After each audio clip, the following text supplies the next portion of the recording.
नमस्कार। नवीन उच्च माध्यमिक विद्यालय के ऑनलाइन क्लास में आपका हार्दिक स्वागत है। मैं ज्योग्राफी टीचर भंवर सिंह वेदवाल। हम कक्षा 12 के एक विशेष टॉपिक अक्षांश व देशांतर रेखाओं के बारे में अध्ययन कर रहे हैं। इसमें हमने जो फर्स्ट पार्ट है इसके अंतर्गत अक्षांश रेखाओं के बारे में विस्तृत अध्ययन कर लिया था। अब आज का जो टॉपिक रहेगा मुख्य रूप से देशांतर रेखाएं एवं अंतर्राष्ट्रीय तिथि रेखा। इस टॉपिक को जो ये अक्षांश व देशांतर रेखाओं का टॉपिक है, ये एक ऐसा टॉपिक है जो विशेष रूप से कंपटीशन एग्जाम में जैसे रीट है, सीटेट है, सेकंड ग्रेड, फर्स्ट ग्रेड है, इनमें से लगभग सभी में क्वेश्चन आता है और हम उसी को टारगेट करते हुए इसका अध्ययन करा रहे हैं। देखिए, पहले एक टाइम था कि व्यक्ति जैसे बीए करने के बाद में फिर कंपटीशन की सोचता था, लेकिन अब 10वीं पास करने के बाद में जैसे 11वीं क्लास चालू होती है तो उसमें आपके 11वीं की पढ़ाई के साथ साथ में आगे की जो फाउंडेशन की क्लास है वो स्टार्ट हो जाती है और इसी को ध्यान में रखते हुए हमने इस टॉपिक को तैयार किया है।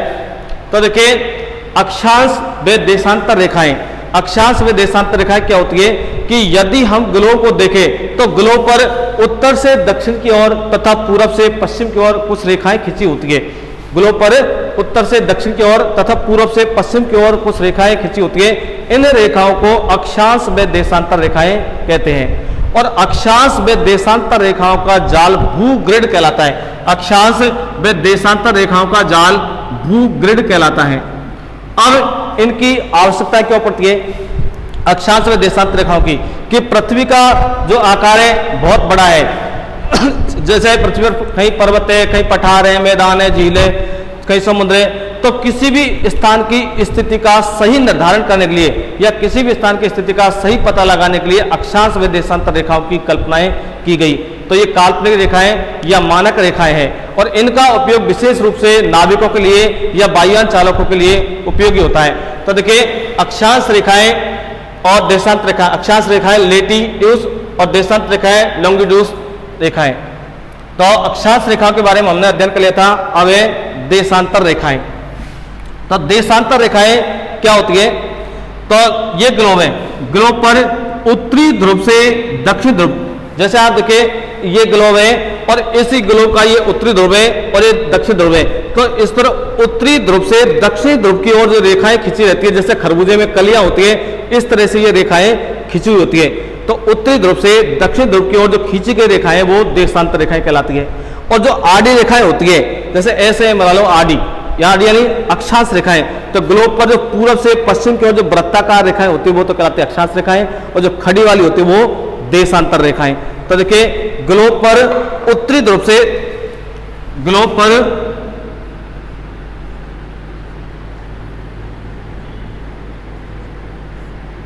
ग्लोब पर उत्तरी ध्रुव से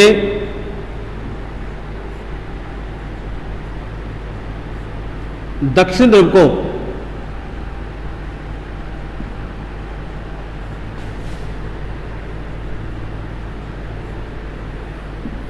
ग्लोब पर उत्तरी ध्रुव से दक्षिण ध्रुव को मिलाने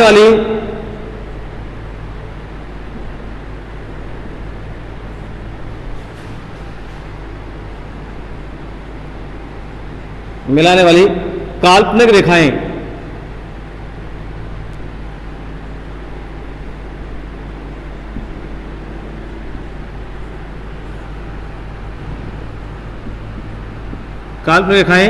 देशांतर रेखाएं कहलाती है।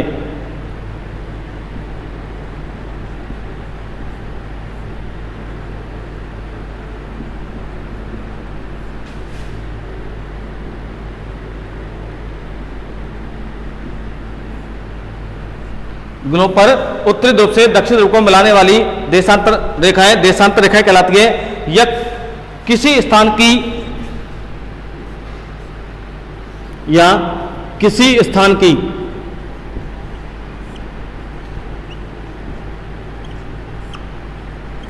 कोणीय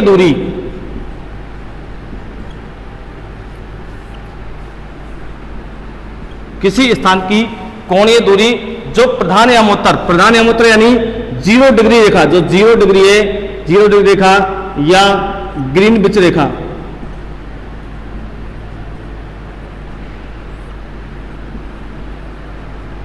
ग्रीनविच रेखा से पूरब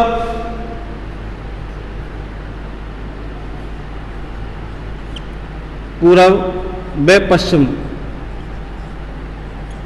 ग्रीनविच रेखा से पूर्व व पश्चिम होती है।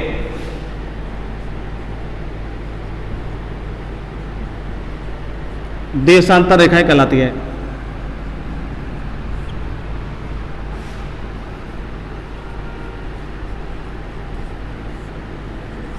तो देखिए देशांतर रेखाओं की क्या परिभाषा है कि ग्लोब पर उत्तरी ध्रुव से दक्षिण ध्रुव की ओर मिलाने वाली काल्पनिक रेखाएं देशांतर रेखाएं कहलाती है, या किसी स्थान की कोणीय दूरी जो 0 डिग्री देशांतर रेखा या ग्रीनविच रेखा के पूर्व पश्चिम में होती है, देशांतर रेखाएं कहलाती है। अब देखिए इनकी विशेषताएं। एक तो सभी देशांतर रेखाएं उत्तरी ध्रुव से दक्षिण ध्रुव की ओर खींची जाती है। देखिए उत्तरी ध्रुव और दक्षिण ध्रुव, तो सभी देशांतर रेखाएं उत्तरी ध्रुव से दक्षिण ध्रुव की ओर खींची जाती है। सभी देशांतर रेखाएं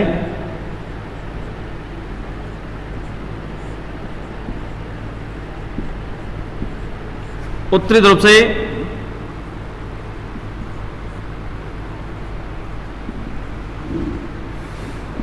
दक्षिण ध्रुव की ओर खींची जाती है।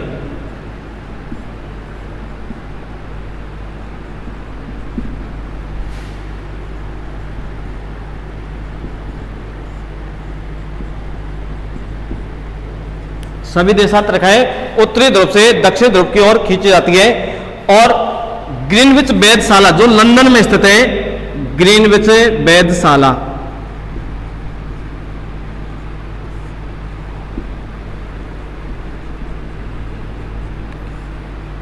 जो लंदन में स्थित है, इस जगह से जो गुजरने वाली देशांतर रेखाएं वो है 0 डिग्री देशांतर रेखा। ग्रीनविच वेधशाला जो लंदन से गुजरने वाली है, तो इसका मान है 0 डिग्री देशांतर रेखा।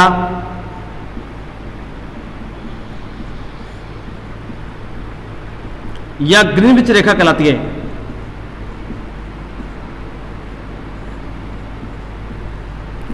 यानी कि ये जो 0 डिग्री देशांतर रेखा है, बीचों बीच में है 0 डिग्री देशांतर रेखा है, ग्रीनविच रेखा कहलाती है। और ये जो लंदन के हिस्से गुजरती है, ये प्रधान देशांतर रेखा कहलाती है। इसके इसी प्रकार से जो भारत की मुख्य प्रधान देशांतर रेखाएं, देखिए भारत की प्रधान देशांतर रेखा, भारत की प्रधान देशांतर रेखा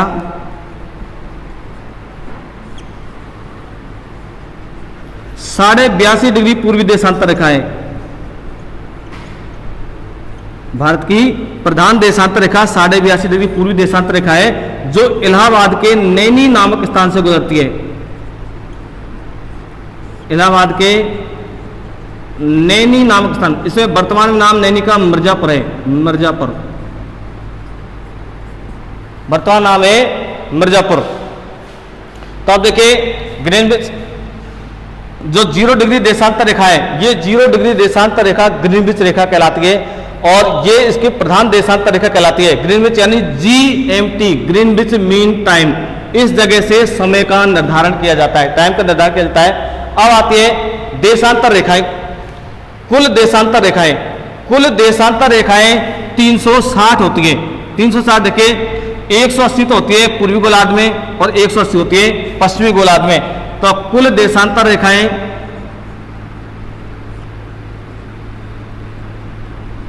कुल देशांतर रेखाएं 180 होती है, सॉरी 360। कुल देशांतर रेखाएं 360 होती है, 180 पूर्वी गोलार्ध में और 180 पश्चिमी गोलार्ध में।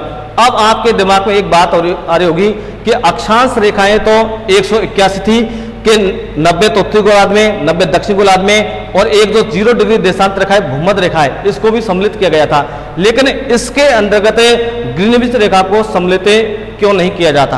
वैसे 361 होनी चाहिए। अब देखिए 361 नहीं होती। यदि ये ग्लोब है और इस ग्लोब को मैं खोल कर ही करता हूं, तो ये नक्शा बना देता हूं, ये ग्लोब को खोल दिया, ये रेखाएं खींची हुई है ग्लोब पर, ये ग्लोब को मैंने खोल दिया, ये, और यहां से मैं स्टार्ट करना चाहता हूं 0 डिग्री, 1 2 3 4 5 6 आगे तक लिख दिया, या 360, ये लास्ट 360 डिग्री है। अब इसको 0 डिग्री को और 360 डिग्री को दोबारा से अगर ग्लोब बनाना चाहे इस कागज को, तो 0 डिग्री और 360 डिग्री देशांतर रेखाएं एक ही जगह आ जाती है। जिस प्रकार से आप देखिए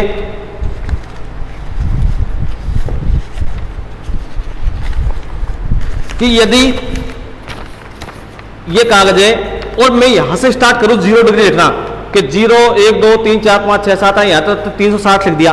अब ये यहां 0 डिग्री देशांतर रेखाएं, इधर 360 डिग्री देशांतर रेखाएं, अब इसको गोलाकार बना दो, ये ग्लोब बना दिया मैंने, गोला बना दिया। तो अब इसमें क्या होता है कि 0 डिग्री और 360 डिग्री देशांतर रेखा एक ही देशांतर रेखा का नाम है। ये 0 डिग्री और 360 डिग्री देशांतर रेखाएं अलग अलग नहीं होती है, इसलिए कुल देशांतर रेखाएं 360 होती है। तो देखिए अब यहां पर अपने पढ़ लिया कि उत्तरी ध्रुव से दक्षिण ध्रुव को मिलाने वाली रेखाएं देशांतर रेखाएं कहलाती है। देशांतर रेखाओं की कुल संख्या कितनी होती है? 360। 180 तो पूर्वी देशांतर में गोलार्ध में और 180 पश्चिमी गोलार्ध के अंतर्गत होती है। अब देखिए देशांतर रेखाओं की विशेषता है कि इनका मान जो दूरी है ये भूमध्य रेखा पर तो समान होती है, लेकिन उत्तरी ध्रुव की तरफ जाते हैं या दक्षिण ध्रुव की तरफ आते हैं तो दूरी कम होती है। तो दो देशांतर रेखाओं के बीच की दूरी, दो देशांतर रेखाओं के बीच की दूरी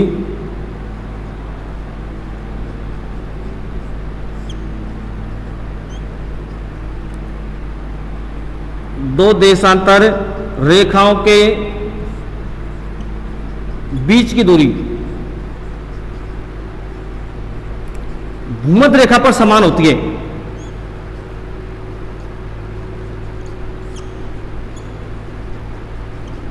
भूमध्य रेखा पर समान होती है, जबकि उत्तरी ध्रुव और दक्षिण ध्रुव पर कम होती जाती है। उत्तरी ध्रुव व दक्षिण ध्रुव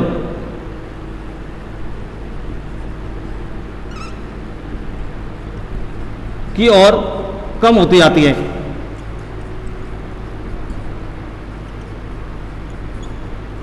तो देखिए जो देशांतर रेखा है इनके बीच की दूरी, ये भूमध्य रेखा है, भूमध्य रेखा पर दो देशांतर रेखाओं के बीच की दूरी समान होती है और ये दूरी रहती है 111.32 किलोमीटर।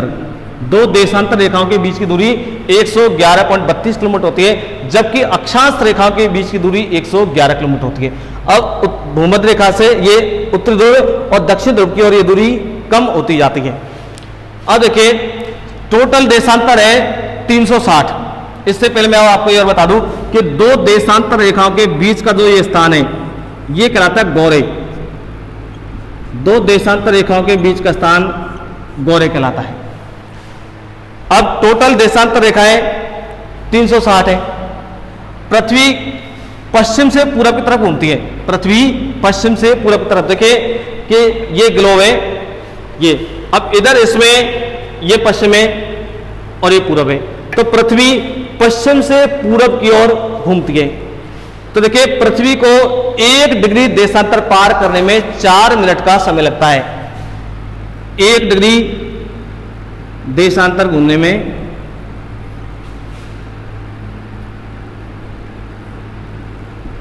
4 मिनट का समय लगता है। पृथ्वी अपने अक्ष से 1 डिग्री देशांतर घूमती है तो इसको कितना समय लगता है? 4 मिनट का। तो टोटल देशांतर रेखा है 360। तो 360 को घूमने में लगेगा 1440 मिनट, यानी 24 घंटे। 24 घंटे। तो पृथ्वी को अपने अक्ष पर पश्चिम से पूरब घूमने के अंतर्गत या 360 डिग्री देशांतर पार करने में 24 घंटे का समय लगता है। अब देखिए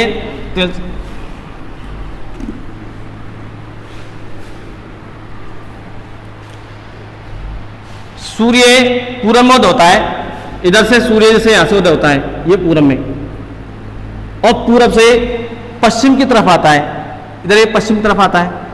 तो सूर्य को 360 डिग्री देशांतर पार करने में 24 घंटे का समय लगता है। 24 घंटे का। जैसे ये देशांतर रेखा, ये 0 डिग्री देशांतर रेखा है और यहां से ये देशांतर रेखा है।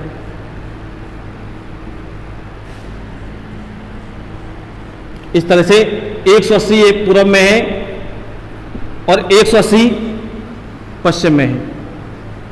अब सूर्य पूरब में उदय होता है, यहाँ ये पूरब में उदय होता है, तो सूर्य को पूरब से पश्चिम तक यहाँ आने में यानी 360 डिग्री देशांतर पार करने में 24 घंटे का समय लगता है। जैसे देखिए कि सूर्य यहाँ पर इस जगह सुबह उदय हुआ, ये 8 तारीख को ये सूर्य उदय हुआ, ये सूर्य 8 तारीख को उदय हुआ सुबह। अब जैसे ये 8 तारीख को यहाँ से ये पश्चिम की तरफ आएगा, ये पश्चिम में आ रहा है, तो यहाँ 8 तारीख को आएगा ये, तो 24 घंटे बाद होगा। जो 8 तारीख है यहाँ हो चुकी है, तो यहाँ पे 8 तारीख 24 घंटे बाद में होगी। बाद में क्यों ये? क्योंकि सूर्य इधर पश्चिम में 24 घंटे बाद में आया है। तो मेरा कहने का मतलब ये कि जो ग्रीनविच रेखा है, इस ग्रीनविच रेखा से पूरब का समय तो होता है 12 घंटे आगे, 12 घंटे आगे, और पश्चिम का जो समय होता है वो होता है 12 घंटे पीछे, 12 घंटे पीछे। तो इसी प्रकार से जैसे ये ग्लोब है और इस ग्लोब पर 0 डिग्री देशांतर रेखा है, ये 0 डिग्री, और इस 0 डिग्री देशांतर रेखा के जस्ट पीछे 180 डिग्री देशांतर रेखा है, जिसको बोलते हैं अंतरराष्ट्रीय तिथि रेखा, इंटरनेशनल डेट लाइन। देखिए 0 डिग्री देशांतर रेखा इसको बोलते हैं ग्रीनविच रेखा, GMT, और 180 डिग्री देशांतर रेखा को बोलते हैं अंतरराष्ट्रीय तिथि रेखा, इंटरनेशनल डेट लाइन। तो 180 डिग्री देशांतर रेखा पर 24 घंटे का अंतर होता है, 24 घंटे का, और ये जो 0 डिग्री देशांतर रेखा है इस पर अंतर होता है 12 घंटे का। तो देखिए अब सूर्य यहां से जापान में उदय हो गया और जापान से यहां आएगा ग्रीनविच रेखा पर, तो ग्रीनविच रेखा पर आने में 12 घंटे का समय लग जाता है। इसलिए जो जापान का ये टाइम होता है ये ग्रीनविच रेखा से 12 घंटे आगे होता है। अभी भारत की बात करते हैं, तो देखिए भारत का जो अक्षांश विस्तार है वो 8 डिग्री 4 मिनट से 37 डिग्री 6 मिनट उत्तरी अक्षांश और 68 डिग्री 7 मिनट से 97 डिग्री 25 मिनट पूर्वी देशांतर, इसके बीच में भारत स्थित है। 68 डिग्री 7 मिनट से 97 डिग्री 25 मिनट पूर्वी देशांतर। तो देखिए ये ग्रीनविच रेखा है और यहाँ भारत है, तो ये 68 डिग्री देशांतर है आगे। तो भारत का जो टाइम होता है वो ग्रीनविच रेखा से 5.5 घंटे आगे रहता है, ग्रीनविच रेखा से 5 घंटे 30 मिनट आगे रहता है। भारत का समय ग्रीनविच रेखा से 5.5 घंटे आगे होता है। मैं इसको अभी और दोबारा रिपीट कर देता हूँ, थोड़ा सा ऐसा हो गया मिक्सर। देखिए तो हमने देशांतर रेखा के बारे में पढ़ा, तो देशांतर रेखाएं क्या होती है कि ग्लोब पर उत्तरी ध्रुव से दक्षिणी ध्रुव को मिलाने वाली रेखाएं देशांतर रेखाएं कहलाती हैं।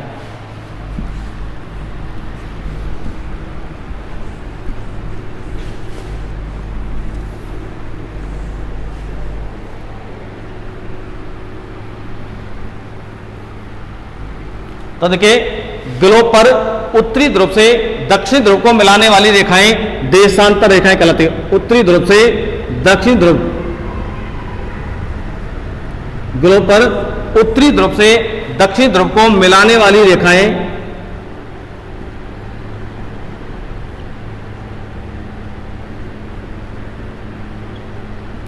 ग्लोब पर उत्तरी ध्रुव से दक्षिणी ध्रुव को मिलाने वाली रेखाएं देशांतर रेखाएं कहलाती हैं। कुल देशांतर रेखाएं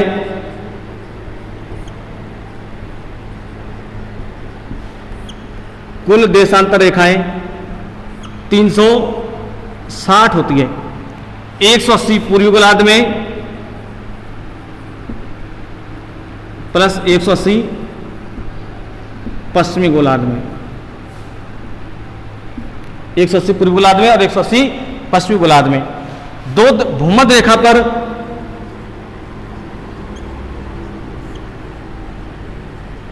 भूमध्य रेखा पर दो देशांतरों के बीच की दूरी, दो देशांतरों के बीच की दूरी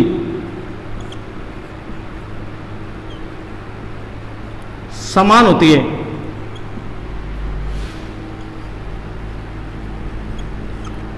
दो देशांतर रेखाओं के बीच की दूरी समान होती है, जबकि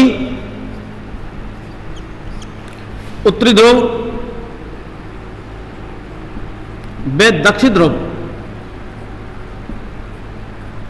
की ओर कम होती जाती है।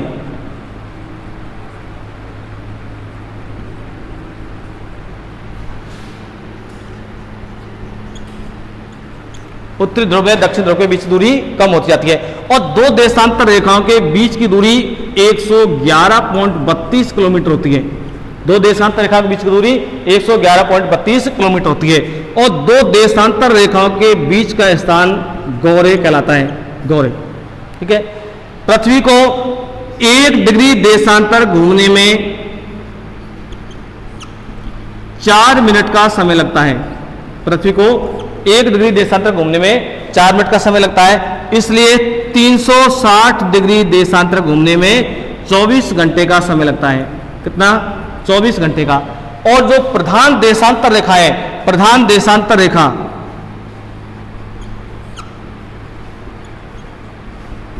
प्रधान देशांतर रेखा, ये 0 डिग्री देशांतर रेखा कहलाती है। 0 डिग्री देशांतर रेखा कहलाती है। इस देशांतर रेखा से समय का निर्धारण होता है, इसलिए इसको GMT, ग्रीनविच मीन टाइम कहलाती है। यानी जो दिन की शुरुआत होती है, टाइम की जो गणना होती है, वो इस जगह से होती है, 0 डिग्री देशांतर रेखा से। यानी 0 डिग्री देशांतर पर रेखा पर जो टाइम होता है वो और जगह टाइम माना जाता है। इसी प्रकार से जब भारत का टाइम का निर्धारण किया जाता है वो 82.5 डिग्री पूर्वी देशांतर रेखा, मैं अभी आपको बताऊंगा यहां से क्यों किया जाता है। 82.5 डिग्री पूर्वी देशांतर रेखा, ये भारत की प्रधान देशांतर रेखा है।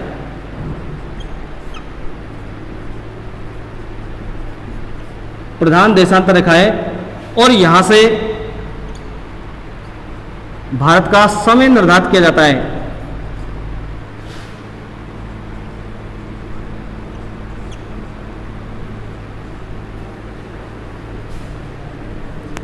भारत का समय निर्धारित किया जाता है। तो अभी मैं आपको बता था कि देखिए सूर्य पूर्व में उदय होता है और पूर्व से पश्चिम आता है, तो यहां पर 12 घंटे लग जाते हैं ग्रीनविच रेखा तक आने में, क्योंकि 1 डिग्री देशांतर रेखा को पार करने में 4 मिनट का समय लग रहा है। तो इस जगह से यहां से लेकर ग्रीनविच रेखा तक 180 डिग्री देशांतर रेखा है, तो 180 डिग्री देशांतर रेखा को पार करने में 12 घंटे का समय लग जाता है। और इसलिए यहाँ का पूरब का जो समय होता है वो तो होता है 12 घंटे आगे और पश्चिम का समय रहता है वो 12 घंटे पीछे। जैसे माना कि यहाँ 12 बज रहे, इस जगह 0 डिग्री पर 12 बज रहे, तो अगर 1 डिग्री देशांतर रेखा भी पार हो जाता तो 12:04, दोपहर 12:08। और अगर पश्चिम में जाएंगे तो जो पश्चिम का समय होता है वो घटता जाता है। जैसे 1 डिग्री देशांतर जैसे पश्चिम की तरफ गए तो यहाँ पर 0 डिग्री पर 12 बज रहे, तो 4 मिनट का समय कम हो जाएगा, यानी 11:56 होगी। पश्चिम का समय कम होता चला जाएगा। अब 180 डिग्री देशांतर रेखा, अंतरराष्ट्रीय तिथि रेखा, इसके बारे में अध्ययन करते हैं।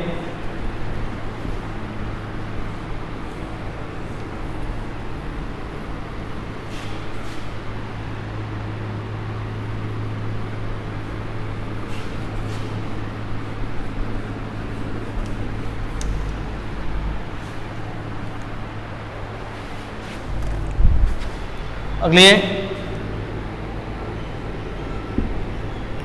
अंतरराष्ट्रीय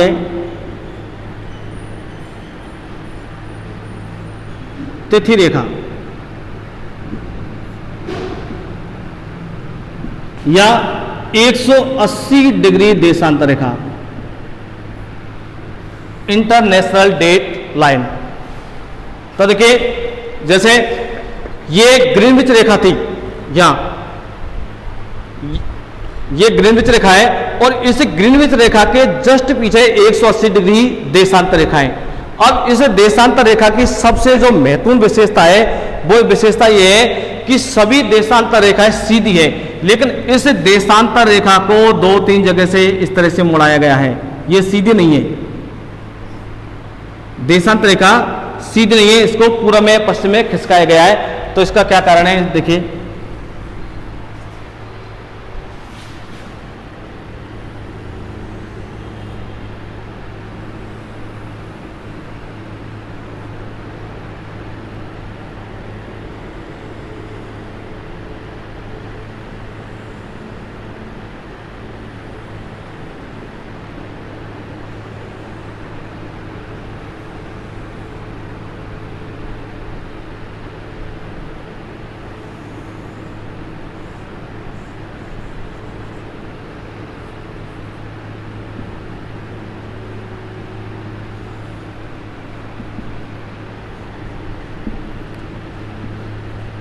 ये 180 डिग्री देशांतर रेखा।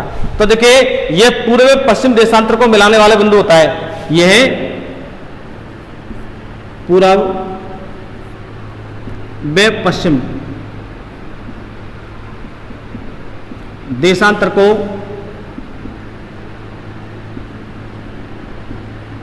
मिलाने वाला बिंदु होता है।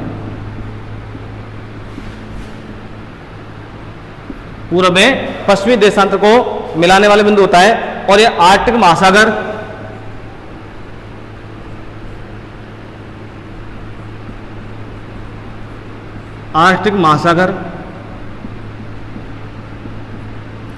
बेरिंग स्ट्रेट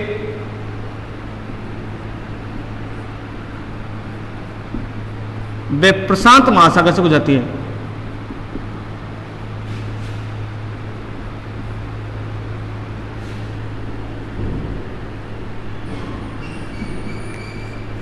आर्कटिक महासागर, बेरिंग स्ट्रेट वे प्रशांत महासागर से गुजरती है। और इस देशांतर रेखा को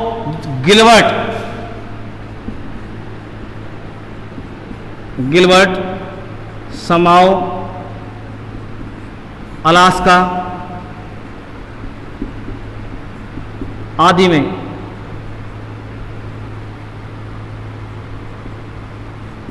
पूर्व व पश्चिम में खिसकाया गया है। तो देखिए जो 180 डिग्री देशांतर रेखा है, 180 डिग्री देशांतर रेखा के जस्ट पीछे की रेखा है। तो मैंने आपको अभी थोड़ी पहले बताया था कि 0 डिग्री देशांतर रेखा पर 12 घंटे का अंतर होता है। 12 घंटे का अंतर होता है, यानी 0 डिग्री देशांतर रेखा के पूर्व का समय तो होता है 12 घंटे आगे, पूर्व का समय तो 12 घंटे आगे और पश्चिम का समय होता है 12 घंटे पीछे। इसी प्रकार से जो 180 डिग्री देशांतर रेखा होता है इस पर 24 घंटे का अंतर होता है। 24 घंटे 180 डिग्री देशांतर रेखा पर 24 घंटे का अंतर होता है, यानी इसके पूर्व का समय तो रहता है 24 घंटे आगे और पश्चिम का समय रहता है 24 घंटे पीछे। 24 घंटे पीछे। जैसे यहां पर पूरब के अंतर्गत माना कि 8 तारीख है, ये 8 तारीख है, तो पश्चिम के अंतर्गत 7 तारीख है। 180 डिग्री देशांतर रेखा के पश्चिम में 7 तारीख है। ऐसा क्यों है? क्योंकि सूर्य को पूरब से और पश्चिम में आने में यानी 360 डिग्री देशांतर रेखा पार करने में 24 घंटे का समय लगता है। इसलिए पश्चिम का समय 24 घंटे आगे पीछे रहता है और पूरब का समय 24 घंटे आगे। जैसे यदि कोई व्यक्ति यहां से पश्चिम से, जैसे इंडिया से और अमेरिका के अंतर्गत पश्चिम में यात्रा करता है, तो इसे 24 घंटे बाद में 9 तारीख नहीं मिलेगी, इसे दोबारा से 8 तारीख की मिलेगी, यानी पश्चिम का समय 24 घंटे पीछे होता है। यदि कोई व्यक्ति पूरब से 31 दिसंबर को यह पार करता है 180 डिग्री देशांतर रेखा को, तो दोबारा से पश्चिम में इसको 31 दिसंबर ही मिलेगा, 1 तारीख नहीं मिलेगी, क्योंकि यहाँ का समय 24 घंटे पीछे। और यदि कोई व्यक्ति पश्चिम से पूरब की तरफ आ रहा है, पश्चिम से पूरब तरफ आ रहा है, तो पूरब का समय 24 घंटे आगे होता है। जैसे ये 7 तारीख को यात्रा करेगा तो इसे 8 की जगह इसको 9 तारीख मिलेगी, डायरेक्ट 24 घंटे का आगे का समय मिलेगा। अब मैं आपको बता रहा था कि सभी देशांतर रेखा सीधी है, लेकिन 180 डिग्री देशांतर रेखा को पूरब में या पश्चिम में ही खिसकाया गया है। इसका क्या कारण है? तो देखिए, जैसे एक देश है अलास्का, तो ये क्या है कि अलास्का इधर पूरब में भी है और पश्चिम में भी आ रहा है। तो एक ही देश के अंतर्गत 2-2 तारीख हो रही है कि जैसे 180 डिग्री देशांतर रेखा के पश्चिम में तो 7 तारीख और पूरब में 8 तारीख। तो इस समस्या के समाधान के लिए इस देशांतर रेखा को पूरब में या पश्चिम में खिसकाया गया है कि पूरे देश के अंतर्गत एक ही तिथि का पालन हो सके। तो जिस प्रकार से आप देखिए भारत के अंतर्गत भी मैंने आपको बताया कि 82.5 डिग्री देशांतर रेखा को प्रधान देशांतर रेखा क्यों माना गया है। देखिए भारत की बात करते हैं तो भारत को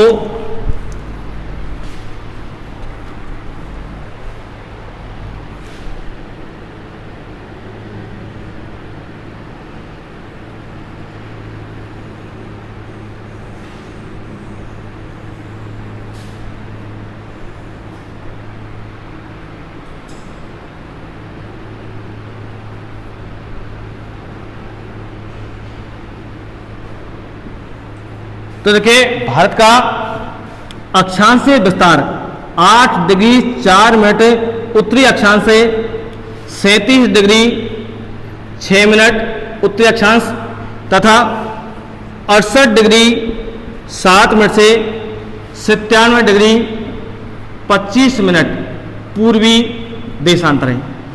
तो देखिए भारत का जो देशांतरी विस्तार है वो 68 डिग्री 7 मिनट से 97 डिग्री 25 मिनट पूर्वी देशांतर है। तो देखिए लगभग में 30 डिग्री देशांतर का अंतर है ये, लगभग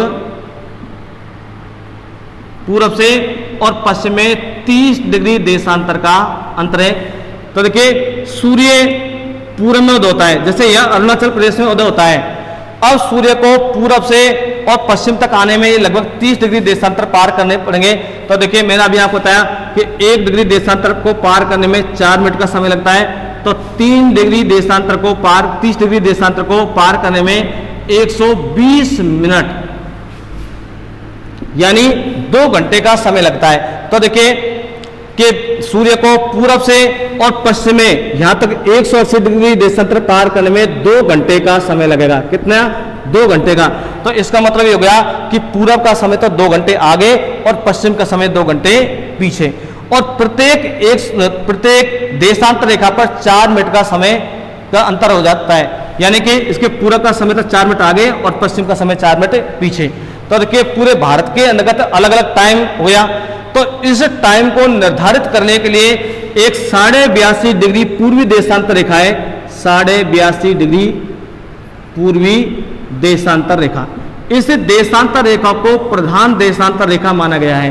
तो इस देशांतर रेखा पर जो भी टाइम होता है इस टाइम को पूरे भारत के अंतर्गत माना जाता है।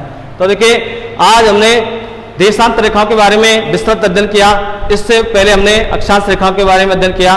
तो मुझे विश्वास है कि ये लेसन आपको समझ आया होगा। अगर इसमें कोई कमी रह गई हो तो आप इसमें कमेंट्स कर सकते हैं, और अगर आपको ये वीडियो हमारा अच्छा लगा तो लाइक शेयर एंड सब्सक्राइब करें। और ये वीडियो विशेष रूप से हमने कम्पिटिशन को ध्यान में रखते हुए टारगेट किया गया है। धन्यवाद।